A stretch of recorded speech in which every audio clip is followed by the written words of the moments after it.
Okay, hello. This is aggroed. It is 8 p.m. It is Friday evening. It is December 11th in the year 2020, and I am happy to be here with all of you. Matt is unable to attend at the very beginning of this, although he will be here a little bit later. So what do I have? I have a few partnerships that we're working on. I think one of them will be going live next week, early in the week. There's a couple others that we're still kind of poking around at, but we'll see which of those comes through. I don't know if you noticed, right now there's a nice promotion going. That promotion is with the Blockchain Heroes group. That's Joel Comm and his crew and Travis Wright. And if you buy 50 packs, you are able to also get some Blockchain Heroes Titan packs. So, and they, what we're doing is kind of a cross-promotional thing. So when they have their sale, they're also going to have some Splinterlands boosters that they're going to be able to give out to their players when they purchase a large amount of stuff. And that's how, both groups of people will be able to experience the other game and kind of cross-promote, and that should be pretty fun. And then next week, we're actually going to be doing that with COGS. So I know that there are some fans of COGS in the Splinterlands player base. So we'll be tying COGS to some purchases next week, and we'll show what that looks like later. So I had some of those partnerships are actually coming through. I have one pretty big one. Matt yells at me if I ever hype anything, so I'm not going to hype this, but I got one that I'm pretty excited about. So it's not going to be until maybe second quarter of next year. It's gonna take a while for this thing to take shape, but if it comes into existence, it's I'll be very excited. I'll just leave it at that. So Matt will be here in a little bit, but he's not here now. What else would I want to go do? Cryptomancer, do you want to come on and talk a little bit about guild brawls and just sort of what you've been building and why you've been building it and some of that? If that works for you, I can stop the server mute.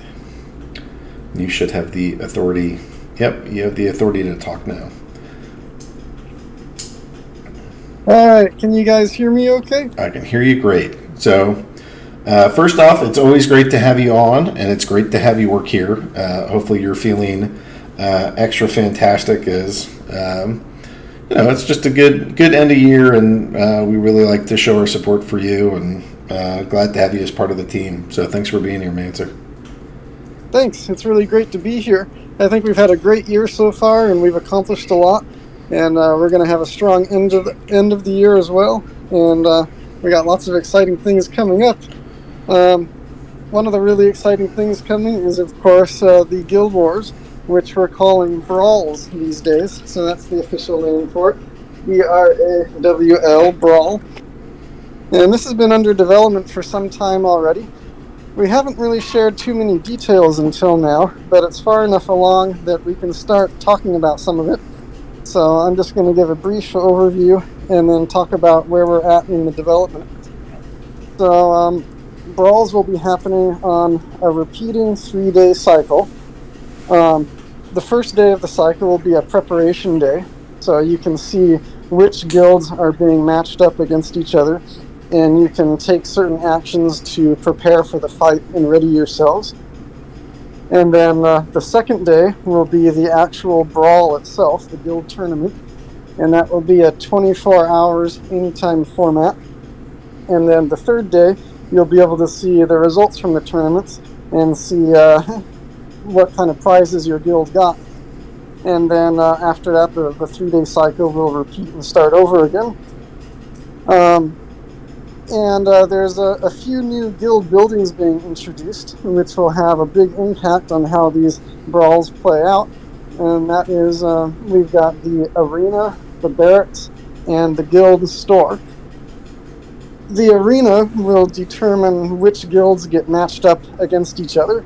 So basically, the guilds with the same level of arena will be fighting, and the arena will also determine how big the brawls will be. And then in the barracks, you'll be able to select different perks for training up your guild gladiators, which will be some special cards that can be used in the brawls. And these cards could potentially be very powerful. So I'm not going to say too much about exactly what perks the barracks will provide just yet, as that's still being finalized. But the barracks will be how you train your gladiators. And then in the guild store, you'll be able to spend the guild winnings on various items which will give boosts to things. There'll probably be some tie-ins to the land expansion, so there will be some stuff that might give you a productivity bonus for your land or whatnot. And there are some other things as well, so that's also still a bit up in the air, still being finalized at the moment. And when you actually win a brawl, you're going to win. It's going to be a bit different than the way tournaments work now. You're going to win a new guild currency called crowns, and those crowns will be stored in the guild treasury, so they won't be spendable or transferable by individual players. It's not like DEC, for example. It's going to be associated with the guild itself, so only the guild leader and co-leaders will actually be able to spend the crowns on upgrades and things. And the new buildings are going to require both DEC and the crowns to upgrade. So you can't just have, say, a rich guild come in and instantly upgrade the buildings to max level by spending a bunch of DEC. It's going to take some time. The guild will actually have to be good at the brawls and win the brawls over time in order to accumulate a store of these crowns in order to upgrade their buildings. So there will be a steady progression, I imagine. And one other exciting thing about it is, unlike the traditional anytime tournaments, so we have these groups that people are put into, and that's what determines who you fight against in the anytime tournaments. And you can't choose your groups in those tournaments. The ordering is random. But for the brawls, you will be able to choose which groups you get assigned to, and those groups are going to be called frays.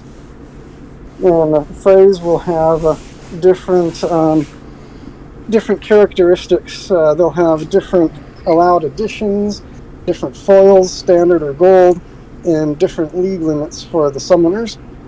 So you'll be able to see a list of the frays on the preparation day, and the different characteristics of them, and your guild can choose which guild members get assigned to that particular fray. And then during the brawl, all of the guild members that are in a particular fray will fight against all the other guilds that have chosen that fray. So if you have, say, a person who is really, really good at Silver League but doesn't have a strong deck for Diamond, then you might assign that person to a Silver League fray, because that's what they'll be good at.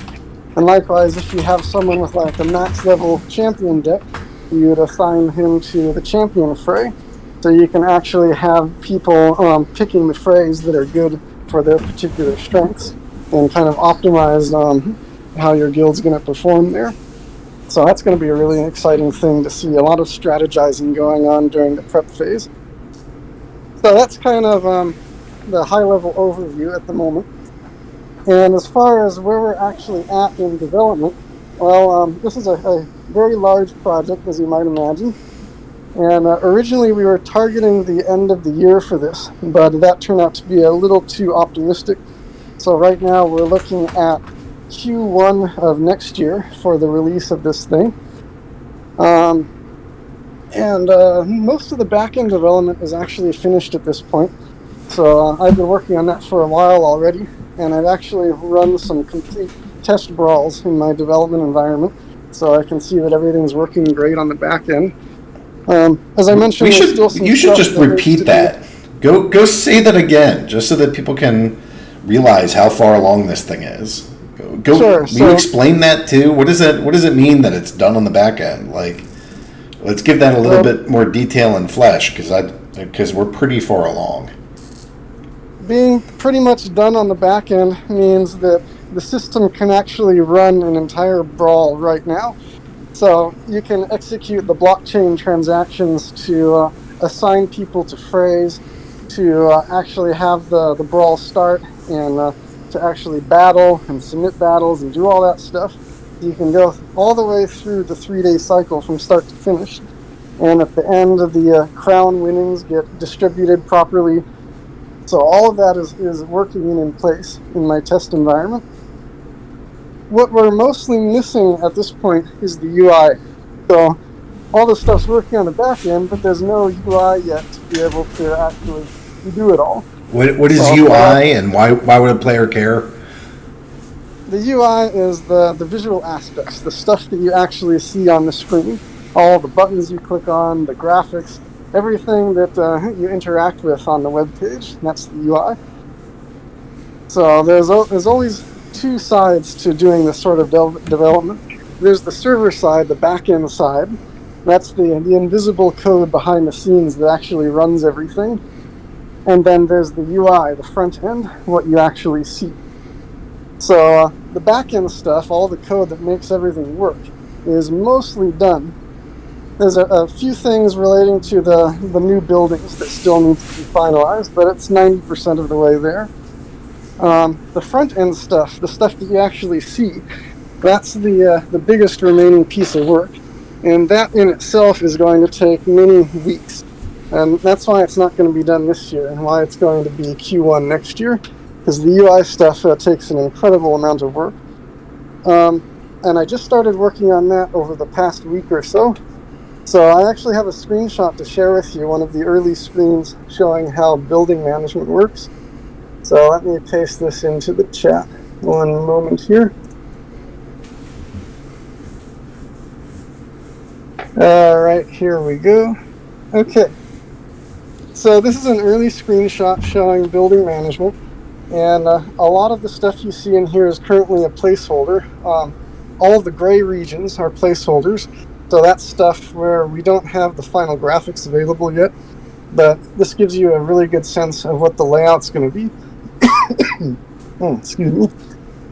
So you can see you can see the new buildings on the tab there, the arena, the barracks, and the store. And we're looking at the barracks view. So you can see I've got a level 2 barracks, and it provides 2 boosts to my gladiators. I could hit that training button, and then I could see the various perks that are available, and I could choose which ones I want to apply. Kind of like a tech tree, like the civilization kind of. And you can see on the bottom, those placeholder graphics, that's going to show the various perks that have been unlocked so far, and what ones are currently assigned to your gladiators. You can also see the leveling requirements there in both DEC and crowns. And I'm logged on as the guild leader, so I have the option to contribute either DEC or crowns to level up this building. So this is the only screen that's far enough along to show you yet. This is what I've been working on over the last week. So it's starting to come together nicely, and in the coming weeks I'll be continuing to plug away at this, and really looking forward to getting it out there for you guys early next year. Awesome. Yeah, this has been... the land has totally overshadowed what we've been doing here for, because the Guild Wars, they're going to be a ton of fun, but, they're not really going to be a giant moneymaker for the game, because everything that we're doing, maybe I shouldn't say everything, but most of the things we're doing are going to be DEC sinks. They're going to be burn cases. They're not going to be, buy stuff here. So, as we're doing this, for business needs, we've had to go prioritize the land, because that's where we're planning on actually making money and making sure that there's funding available to go help us pay for the development and having employees and making this game. But I'm really excited about the guild tournament stuff. I mean, I've played Clash of Clans forever. I've participated in so many guild wars, so many guild fights, and really think that we have a nice, it should be familiar enough so that you know what you're doing. It should be different enough where it feels unique and strategic, and you gotta figure out what your place in your guild is and how your guild is going to spend all this stuff. And now it's much more of like a team effort than it's been in the past. So one thing that's been on my brain in terms of just game design in general is that I really want to add more and more social elements to the game. Some people will stick around because of money, and some people will stick around because of gameplay. But I think those things are more likely to ebb and flow. If you stick around because of the cryptomancers of the world and Dave McCoys and Matt Clarks, and you just you get to know these guys, and you're like, wow, these are talented, kind-hearted, good-spirited people. Where am I going to find a community like this? And if we can if we just help people realize how awesome you all are and interact with you more, I think this game will be more successful. So I'm looking forward to adding more and more social elements into the game, and feel like we will be better off the more that we expose players to what kind of community we have built and why we're here and what our mission is. And I think people will be excited for that. Nate, are you here? Are you able to talk? Can I bring you on, and maybe you can go share a little bit of the design work that you're working on? All right, so let me get you unmuted. Are you able to speak, sir? Howdy. Hey. I should have done like at least a 2-second introduction. For the people that don't know, Cryptomancer is one of our developers on this team, and he's a guy that does the code. He'll sit at the desk and he'll bang out the buttons, and suddenly stuff starts working on the site. Nate, in case somebody doesn't know who you are, one, it's a shame. They really ought to, because you're splendid. But just to help us out, can you tell us a little bit about who you are and what you do, and tell us about the work that you're doing? Yeah, sure. So I would say that as creative director, basically the short story is I try to make it so that the game is as ready for mass adoption as possible. And the way I see that happening is, as much as I know that a huge segment of our current player base is primarily interested in just the blockchain of it all, the return on investment, the NFT aspect, all of that. And that's all very excitable stuff. But my goal, my hope, is that we can design the game in such a way so that we truly make it so that any Joe off the street could just kind of stumble upon what we've created here. And it's intuitive, it's fun to play, it's animated, it's engaging, it draws them in, it hooks them, and it's not until much later that they realize that they've discovered a gold mine of crypto, magical, whatever. I mean, that's the goal. So as creative director, I oversee the UX, which I think a lot of people don't realize just how important UX is. First off, what is a UX, and then why is it important? So the user experience is basically the bird's eye view of how the heck do we take all these moving parts and make it so that the player feels like it's intuitive. They feel like it's not a chore or a struggle to figure out what to do next or what it means or any of that stuff. And considering, for those of you who've been around and you realize what we have here, I mean, there's so many moving parts, so many different blockchain integrations and cryptocurrency, and just so much going on. Trying to make that easy to digest for someone who's not a crypto enthusiast, that's quite a daunting challenge. So the UX definitely needs to be tackled before Cryptomancer or anyone even lifts a finger to try to code a single line of anything. So there's a lot of planning and strategizing and flowcharts involved in just trying to figure out, okay, this is what we want to do.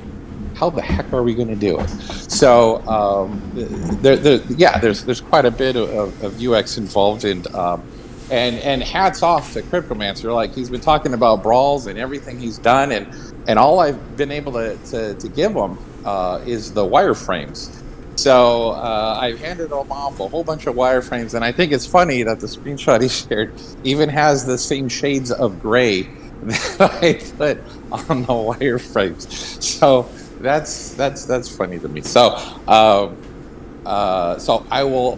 The next stage, of course, is talking with the developer Cryptomancer as he digs into the UX that I hand off to him, and he looks at the wireframes and he scratches his head and says, "Well, this works great, but Nate, what about this?" And sometimes he sees something that I don't see, which I think is great as we evolve as a company, and as our player base continues to grow, and as the Mavericks continues to grow, our larger investors in the game, then it's more and more important that we get more eyes as we progress through all of that, so that we can, the more eyes, the better. The more market testing, the better.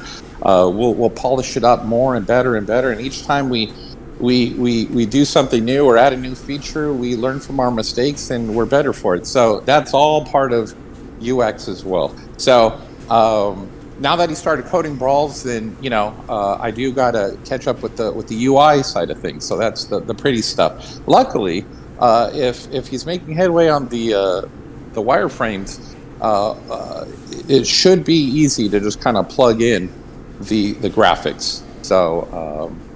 So don't let anyone think that suddenly there's a big bottleneck and, oh no, it's not happening anytime soon. No, I should be able to get that knocked out relatively quickly once we get some final green lights on some of the gray areas that we're working through. So that's kind of the big picture with the guild brawls, but that's not your only hat. I mean, you basically touch anything that anybody sees in this game. Like, Nate has had his hands helping to bake that pie. I don't know. That was a terrible metaphor, but it's like 8:22, and I'm already dad tired, so I don't care. But what else are you poking away at, or do you have any kind of like other screens that you want to show, or other things that you want to talk about for land or for maps or for whatever else kind of comes to mind, or what are some of the other pieces that you're trying to put together for the game these days? Sure. So let me see. What do I got in front of me right now? I was actually looking at the wireframes while Cryptomancer was talking about them, and if anyone cares to see what these wireframes look like, here's a screenshot of kind of what Cryptomancer has to work with once I hand it off to him, and then before we make it all prettified. So that's what I mean by the shades of gray. Like, he kept the shades of gray on the stuff he's doing. So I thought that was funny. As far as what work currently, I've been working a lot with not only prepping for the brawls, which I guess I could share some of that. I think I shared some of these already, but I'm trying to find one I haven't shared with already. So we did decide, here is a picture. Let me see, what is this? The new arena. So for brawls, we're going to, of course, need an arena to fight in. This is closer to what it's going to look like. However, the building is going to be swapped over to the left side, and I'm going to make some accommodations with not only the landscape on the back, but also the building needs to be shoved over to the left. And we're doing that with all the guild buildings. Part of us trying to evolve and make the game better isn't just about the big stuff. It's all about the little stuff as well. And I'm sorry if you're left-handed, but 90% of the population is right-handed. And so, to better accommodate an optimized HUD, heads-up display, and to navigate a little bit easier, not just on desktop, but as we progress into mobile as well, I tried to decide, well, which navigation needs to happen on the right side of the screen. And therefore, little decisions like that help to improve the user experience. So we're moving the building over to the left, and as we make it more responsive, as things shuffle on the screen, it'll make a lot more sense to do little things like that. So those are little decisions that we make on a day-to-day basis. I'm trying to see if I have any other things that did I share. I like the Quest Lodge, the new Quest Lodge. I know it's not Brawls related, but we are changing up all the buildings in order so they match. So I like the way the Quest Lodge works, and that's the new. If you ever looked at the background for the Quest Lodge, there's a little tree on the side. So we kept that. We have a little tree on the new painted landscape as well. So that's pretty cool. In that prep stage, this is one of the pieces that I helped put in, and I felt pretty strongly about the way that it would work. So you have select a fray. Can you tell us a little bit about what's happening there? What are the symbols? What's actually going on? And what happens as I select a fray? What does that involve? What does it mean? Well, you'll notice that. So basically, the way the frays are set up, and a lot of this is the brainchild of Aggroed, like you pointed out already. I don't think he sleeps. He just stays up all night thinking of these ideas. So right now, the way frays are is this is such an epic, ginormous battle that involves multiple guilds. So you got to figure the arena's ginormous, right, to begin with, and you got all these guilds sending the best of their best into this slaughterhouse of a tournament, of a brawl. So thus you have this, just like a war has battles, the brawl has frays. So each fray has people of equivalent skill, power, whatever, all battling against one another. So you're going to find the more powerful people fighting against one another, and maybe people with lower collection power scores still can contribute, because they're going to be fighting people of equivalent power, or at least they will be restricted in terms of what they can use. So as you can see, there's in this example for the wireframe, there are 18 frays to choose from. So a guild can theoretically have 18 of their guild members participate in this particular fray, and you just choose the fray that seems more suitable, or maybe you want to volunteer for a particular fray that seems right up your alley. So maybe it's silver, maybe it's bronze, maybe it's gold foil, maybe, you can see the summoner caps right there on the screen, and you can easily browse through the 18 different frays and say, you know what, that's it. I bet I can do really good at that one. At which case you would go ahead and click enter fray, and there you go. Now, the way we're doing it, I'm trying to remember if Cryptomancer mentioned this already, is that guild leader and the officers can kind of oversee what the guild members are volunteering to do, but they'll have the final say as to whether or not that's a good fit or not. They might decide to, take one guy off the bench and put him out on the field, or they might say, "Hey, you're not the goalie today. You go up front. I think we want to try you out in that position." So, we definitely want to get a esports team mentality. We want to get everyone involved, and as Aggroed was saying earlier, we want to get that chat in there if possible. So we're, that's kind of going up and down on whether it's going to make it into the initial launch. But you can see the chat, you can see how people can kind of strategize together and decide who would fit better in what slot before the rampaging begins. Now, if I pick a fray, do I just have one battle and then I'm done with the guild war and that's all I have to do?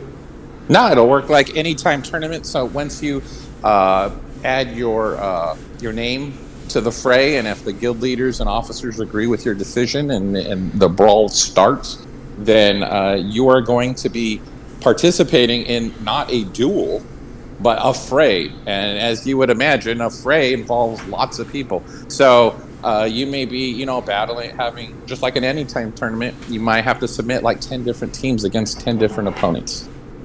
Okay, so my individual experience in a guild brawl will be, as a player, I will pick a single fray, and then within that fray, I will have up to 10 matches that I have to battle other players. And if I'm an officer, I'll have to do those same things, but then I also have to manage which which players are entering which fray with what deck of cards, and is it a good fit for all these people, and is this the kind of like highest and best use of the resources of the guild?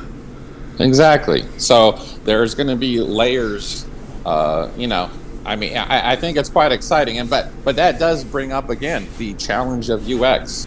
Taking, each person is doing 10 battles, and then there's 18 participants, and then out of 18 participants, we're doing the same thing times 10 with 10 other guilds, and it's all happening at the same time, and we have to spit out all this data on the screen to where it's understandable, intuitive, and people know what's going on, and not only do they know what's going on, but it's fun.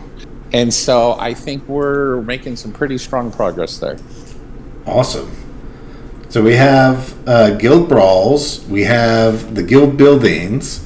Anything else that you want to put on your radar as to kind of what you're working on and what's a priority for you? Are those the biggest and that's the end, or do you have other stuff that's high priority that you might want to share?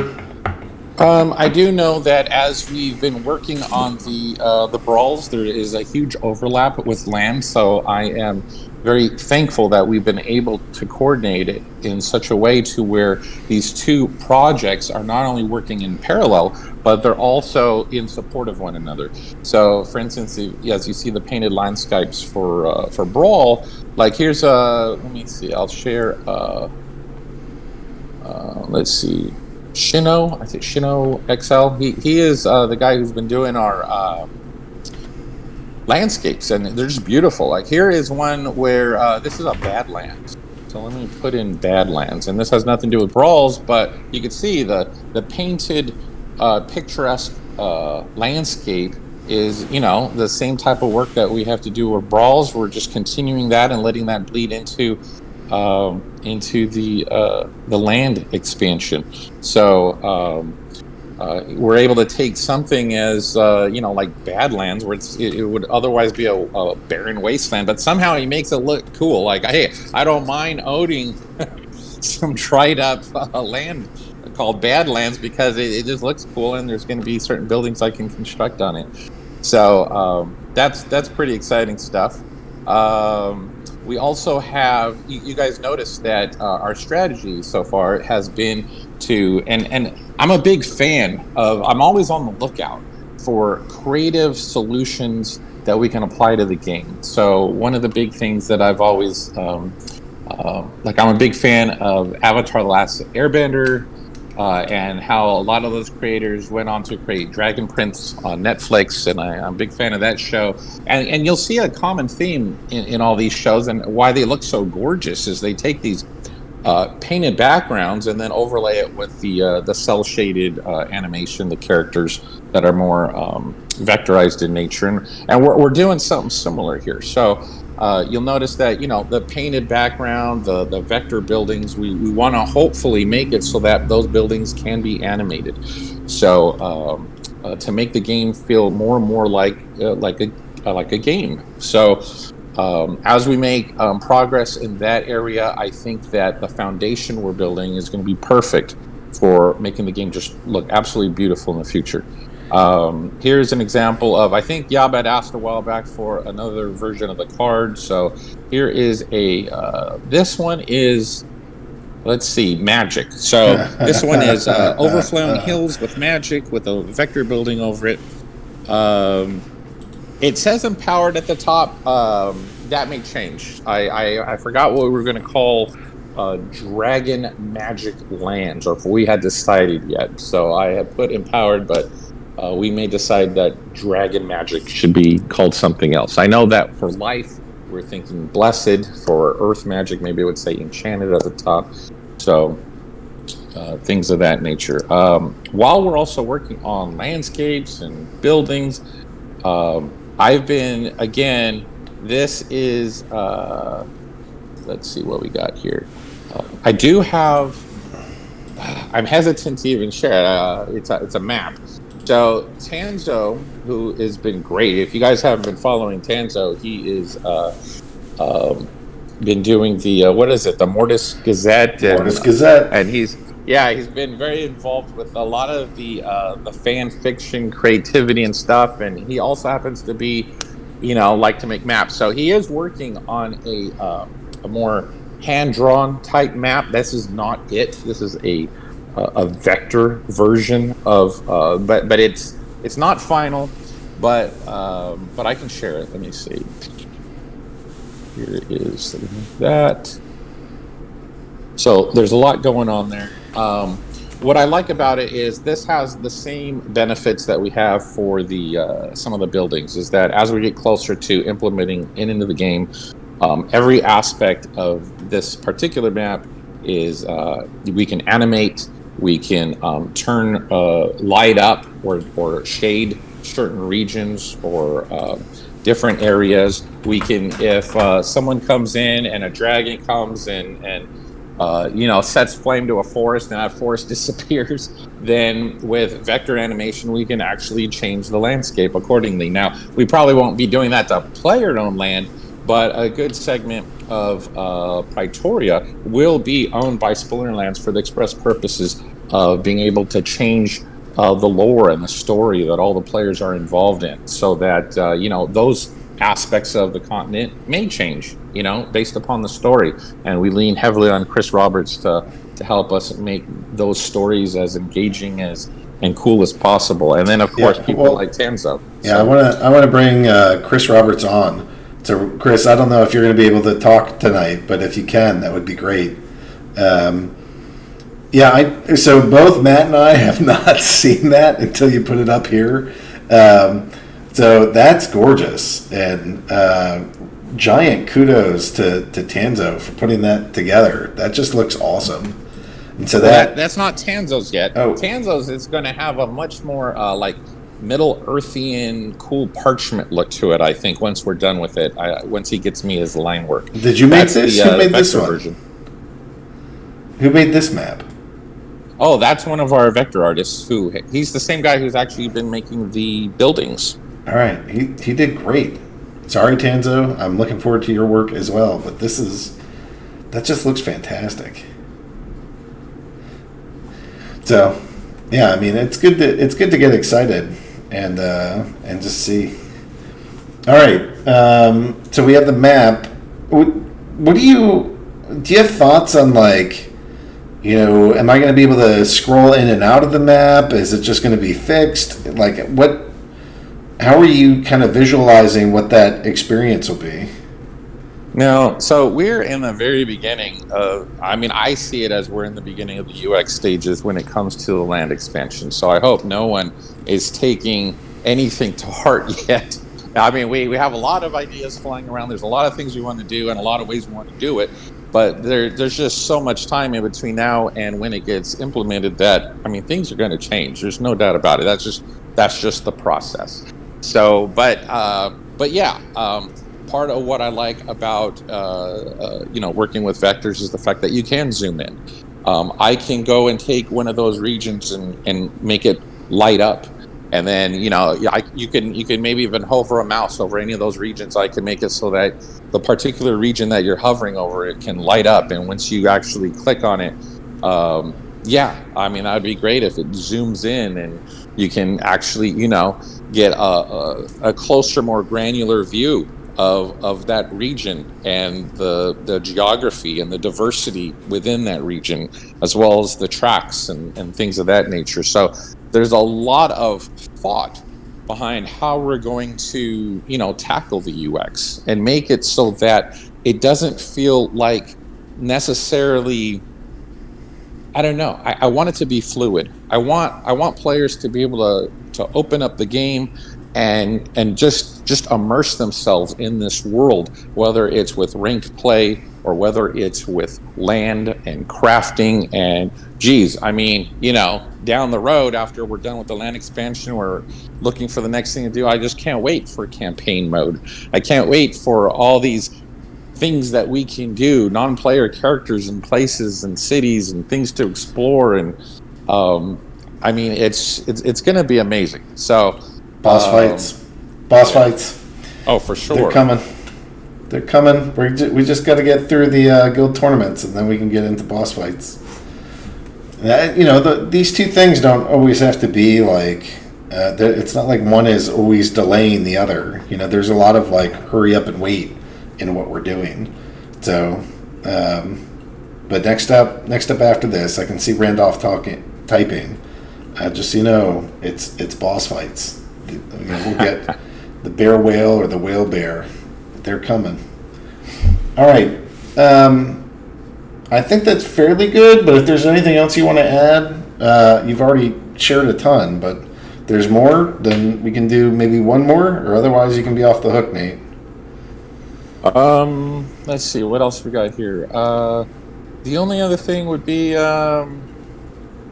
just let people know that hey, when it finally gets integrated into the game, we're taking more and more care to even the little stuff that people aren't even aware of. Like here's like for instance, let me see.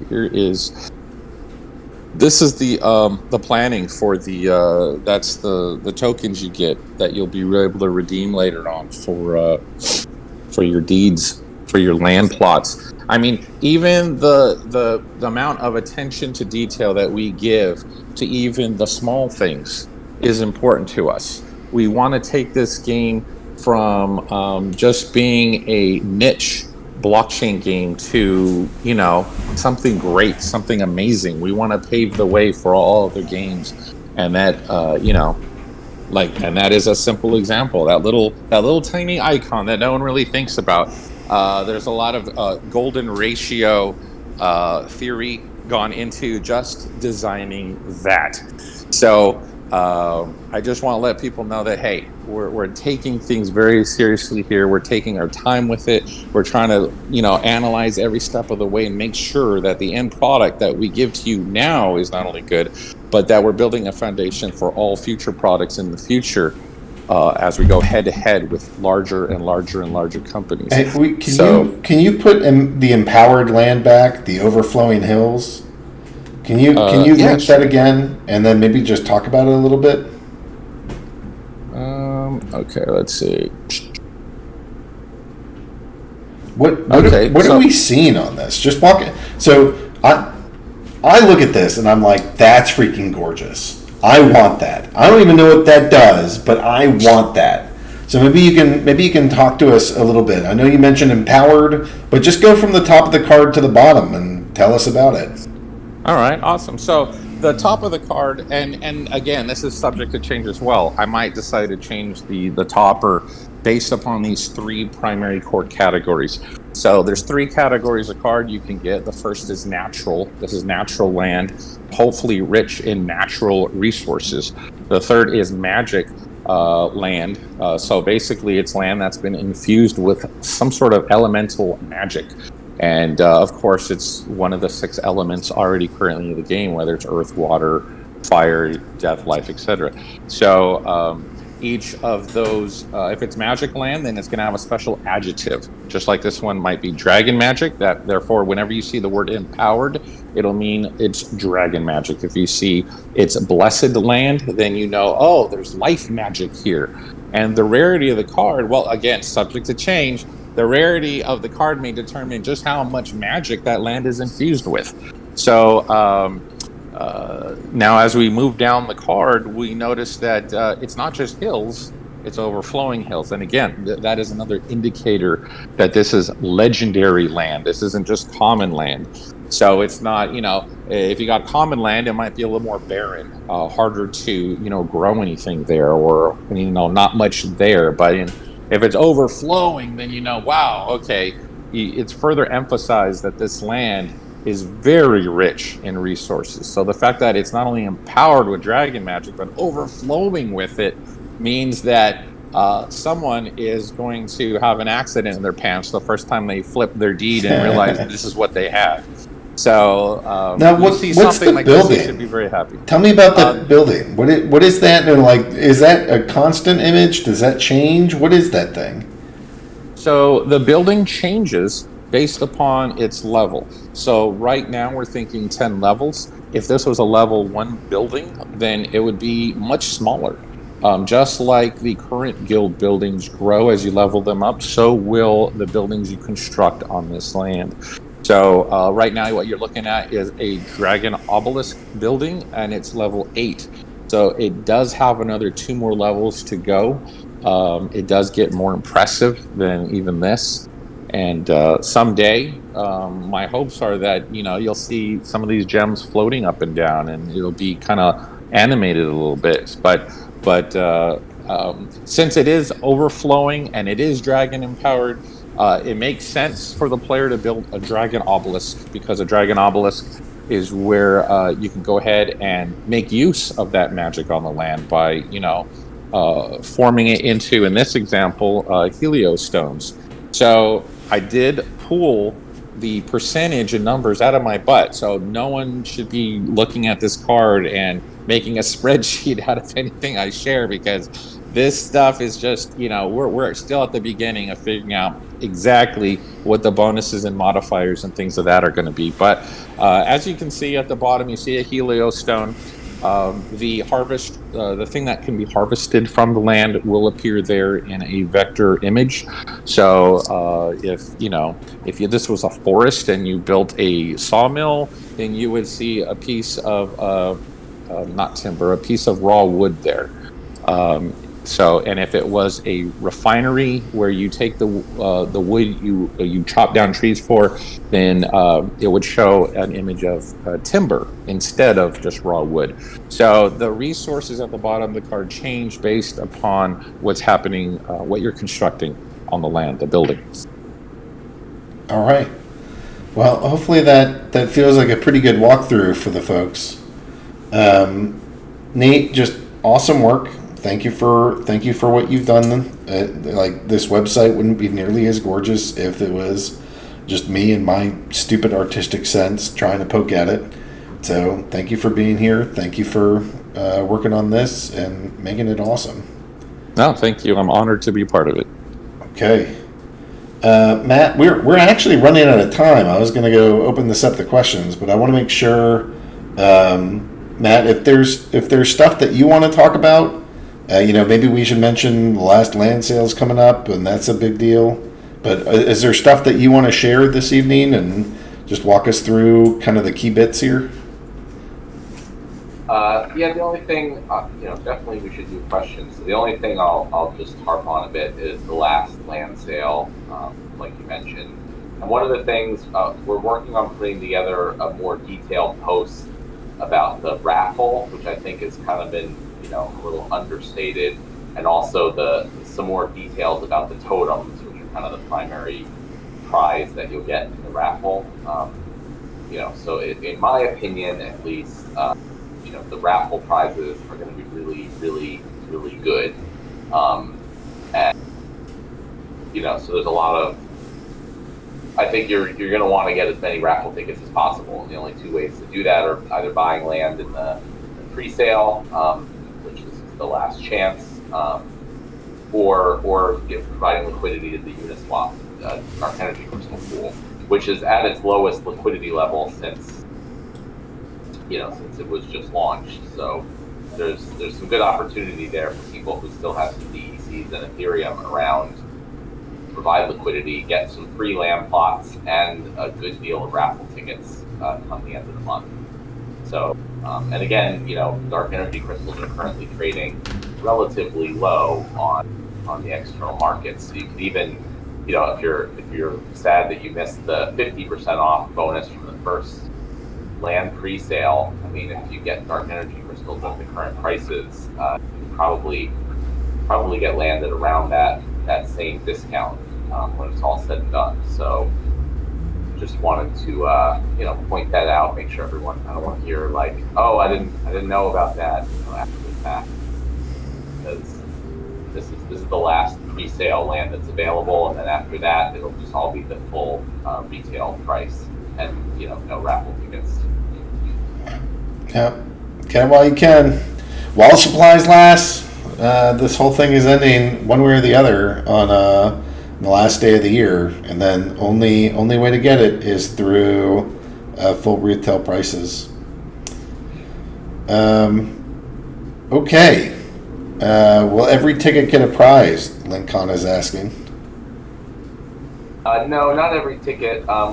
we expect there will be, it's not exact because it depends on how much is spent, on the different types of land.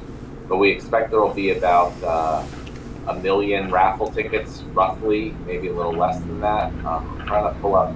In the pre-sale announcement post, there's details about the raffle and all the prizes. So I guess there's going to be like maybe around 50,000 prizes, roughly. So 1 out of 20 raffle tickets will win something. Here's the post, the original post with all the raffle prizes listed. All right, and then Cryptomancer's asking, the end of this month will be the end of the Uniswap land rewards promotional period. Are you planning any kind of additional incentives to keep liquidity in the pool beyond that date? Yeah, definitely. I think we mentioned that in our last update post. The details will be posted, as we get closer to the end of the month. But it's generally really important for us going forward forever that we have, a decent amount of liquidity in that pool. So we're going to make sure the rewards are pretty good, and we expect that they'll be updated on a regular basis. As different land things are released and there's new things in the game.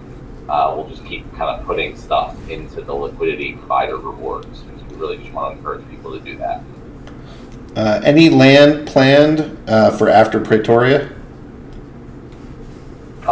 We have mentioned that there is the possibility of more land becoming available in the future, but that would be, in general, our goal is for the land to be very, very scarce.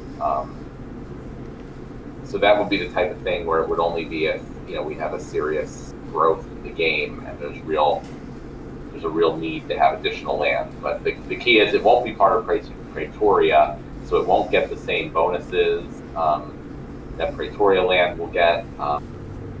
So it's sort of like the Alpha Edition card versus other editions. But pending, if there isn't like serious growth in the player base of the game, then there won't be any new land release.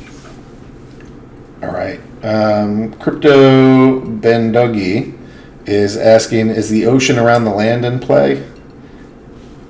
I don't think we have any plans for the ocean in like the first version of land. Yeah. Is that what you were thinking? Yeah, that's what I was thinking. Dave McCoy is asking, can you give a quick rundown of the plans to stake resources in the game again? I think it was an amazing development, but most I spoke to didn't understand it clearly. So I guess this would be both staking in the castles and keeps, and also staking for the sake of the quote-unquote Uniswap pools. Do you want to talk about the Uniswap pools, and maybe I'll go talk about castles and keeps? Yeah, I mean, all of this is still like not exact, and there are ideas that work, so things may change significantly. But for the Uniswap pool idea is basically that we're going to have all these different resources. It's going to be grain and stone and helio stones and spark stone. I can't even remember all of them. And, you're going to need different ones of those. You'll have certain of the resources. You're going to need other ones of the resources. So we want to make it just an easy, simple system for people to trade all the resources that they need. And, sending to Hive Engine and trading for dark energy crystals or Hive, swap.hive, and then trading that for a different token. I mean, that's just way too much of a process. So we want to have basically like our own little Uniswap pools for all of the resources in the game. So with just one transaction, anyone can say, I'm putting in my grain, I want to get out helio stones. And they'll see the rate based on, the liquidity provided and the amount being put in, just like in a Uniswap pool. So it'll be super easy for anyone just to swap between any resources they want, whenever they want. And then, the flip side of that is we need people to provide the liquidity. So we need people to put in all of the different resources into the liquidity pools, and then they'll earn fees, just like on Uniswap, and potentially other rewards that we may have as part of the land expansion for doing that. I think that's, just sort of like gets in with the whole DeFi excitement and bandwagon. I think it's a really exciting and also useful way to trade resources in the game. So for castles and keeps, so first off, Matt's idea, that was entirely Matt's idea, and I heard it and my mind was just blown open. And I'm like, yes, we have to do that. That is amazing. So the castle and keep stuff, I keep having this idea that it's really helpful when you have mining be part of the game or part of whatever project is out there. When people are mining, there's just lots more interest and lots more ways. Some people want to buy things through packs. Some people want to mint them. Some people just want to mine. And you just don't really have a full-on crypto project unless there's some way to kind of mine something. And my idea was sort of like, all right, maybe in these castles and keeps, there's a way that you can stake dark energy crystals and start mining resources out of them. And that maybe it's some kind of governance token. Maybe this is some kind of, it would be like some kind of building block that you can only get through mining that would help you kind of like upgrade castles and keeps or other buildings to even higher levels. But I feel like there are ways that if we can get everybody kind of competing against each other with, how much dark energy crystals that they're staking for some kind of prize pool that's separate from all these other things, it gets a dark energy crystal staked. It gives an incentive to, mine. I really think of this as like a mining process. And I just feel like there's a lot of opportunity to get different ways that players might want to engage. Some people are going to want to fight. Some just want to mine. Some want to stake. Some want to battle. Some want to rent. Like the more options that we give people in terms of how they want to interact with us, I think the better that'll be. And if there's some common, constant competition around dark energy crystals, then hopefully that can go keep their price near the peg, and that should benefit literally everybody in the ecosystem, except for those folks that want fat discounts on what we sell. But we'd prefer not to be doing that. All right, so we're running out of time here, so there's only 3 more questions here. Let's go do these 3. So all land in the second presale will be made available via the lottery system, $14. This is the part that confuses me. I can pay $14 now, but there's a countdown and mention of lottery. If I pay $14 now, do I get land plot and raffle tickets or only raffle tickets? You want to just explain briefly the lottery system? Yeah, so the third and final presale doesn't actually start until Saturday, December 19th. So if you pay $14 now for a plot of land, you'll be entered into a lottery. So that means if more than the 30,000 available plots are sold before the presale starts on December 19th, then everyone who entered the lottery, will be randomly chosen who gets the land. If less than 30,000 plots are sold before December 19th, which is likely in this case, then everyone who, if you pay $14 now, you'll likely just get your plot and your raffle tickets on December 19th when the sale starts. And then the rest of the land will just be available for people to purchase until it sells out or until the end of the year. So if you buy it now, it's sort of like, pre-purchasing it. And, most likely you will get it on the 19th. And in the event that there is a lottery drawing, it's oversubscribed, if you don't get chosen, then you would get your dark energy crystals or credits back and request a refund for credits. So hopefully that made sense. You want to feel free also to just DM me or aggroed or whatever if you have any more specific questions or want to talk about it. How will the placement of land work? Will it be completely random? I assume that means once you redeem your claims to the actual land on the map. We're not entirely sure about that yet. I think we're leaning towards not completely random, and we're going to let people redeem their claims. We'll have a redeem early period, maybe a few weeks before the map actually is launched. We can let everyone redeem their claims. I know a lot of people have special requests. They want to be located next to other guildmates or whatever. So we're going to see if we can do something where, people can redeem early, and then we can try to fit everyone in the map and accommodate as many special requests as possible, and then therefore not do it randomly. but we're going to see how that works. And then will renting of land be added in the game as a feature? Yeah, well, we're planning on I want to do renting of everything, because I think that's super cool, and I've said this a lot, but an underappreciated thing in the game. So, I have a big update to the card rental system planned, hopefully for like January or February timeframe of next year. You should be able to rent your land plots out.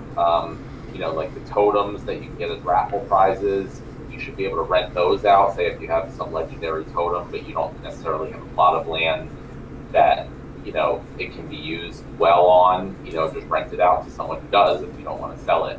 That way you can keep it, but still kind of earn from it. I mean, everything that makes sense to rent, I want to make sure it can be completely rented. All right. Well, I think that's going to do it for tonight. It's now 9 o'clock for us, and we're old men with kids. It's bedtime. So thank you, everybody. This has been recorded. It'll go up on the site here, and just want to say thank you, everybody. I know I'm going to keep repeating this till I'm blue in the face. It is one of my greatest pleasures to be able to just direct people to this Discord and be like, hey, come join our community. There's amazing people here. So thank you for being awesome. Thank you for being kind to new users. Thank you for being welcoming. This game couldn't be growing, and we couldn't be having as much success, and we couldn't have, sold out land sales, and we couldn't be doing great for hard market caps or anything else if you guys weren't here just being awesome to new people and one another. So I want to thank you for that. Yeah, thank you to Nate. Thank you to Cryptomancer. This game wouldn't be built or beautiful without both of your work. So I guess that's it. Any last words, Matt? Echo your sentiments exactly. Yeah, awesome. All right, guys. Well, much love. Thank you. We're working our butts off. Oh, the last thing. We got to know, when are we doing this next week? Because it's Hive Fest on Friday. Yep. Right? Didn't we say Wednesday morning? We said Wednesday. Wednesday at 9 a.m. Eastern. Yep. That still works? Yes. All righty. We'll do that. All right, everybody. Thanks so much. We look forward to seeing you soon. And, kick butt in the Splinterlands. We'll see you on Wednesday, and we'll be around in chat. And just thanks for being a part of us and this community and helping us grow. See you guys.